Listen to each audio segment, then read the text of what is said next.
I was talking about the coverage of the match, how the cameras were intruding on the wife of Christian Eriksen, going through that huge stress of watching what was happening to her husband on the pitch. The cameras stayed for far too long on the scene of this horrific moment when Christian Eriksen, the Danish national footballer, had collapsed on the pitch, when it was strikingly obvious to everyone what was going on. And what was effectively happening was a huge intrusion that was completely and utterly unnecessary. And this is the BBC once again getting it completely wrong. Now, let's just explain what actually happens here, because when a match like this takes place, there is one broadcaster who feeds it to all the other interested broadcasters around the world who want to take the match. So, actually, what's going on is the direction of those cameras is being determined locally in where the host game is being played. But our broadcaster back here, guess who? The state-funded BBC have got it so wrong they could have at any point cut back to their studio when they were seeing what the direction and broadcasting and camera shots were producing at the ground during this hugely distressing time.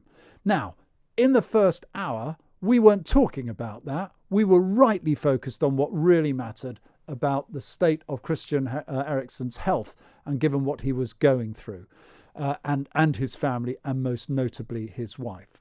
But I sensed from what I was reading that this coverage was considered entirely inappropriate. There has been now a torrent of criticism that has poured out from, to their credit, BBC commentators as well, football pundits and others, that have forced the BBC once again to do too little, too late, and actually issue an apology.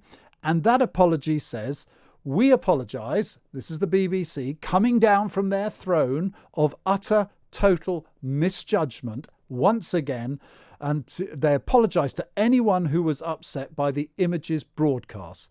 In-stadium coverage is controlled by UEFA as the host broadcaster, and as soon as the match was suspended, we took our coverage off air as quickly as possible.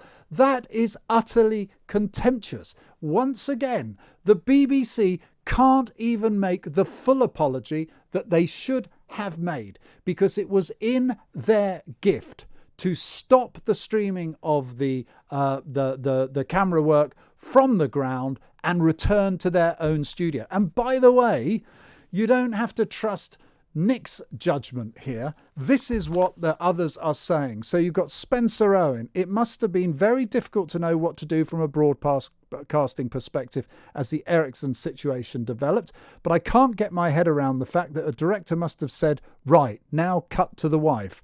There's no other way that shot happened, surely. Sickening. The BBC could have controlled what was going out by simply switching the off button. And I just think that there is a logic to the instruction barked out by the formidable Ian Wright, who in a nutshell said, cut to the studio, FFS, exclamation mark, exclamation mark.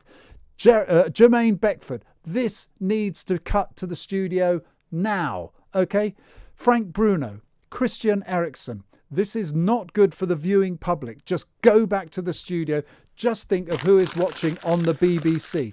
It is utterly, utterly shameful that the BBC do not come out and just say quite candidly, we got it wrong.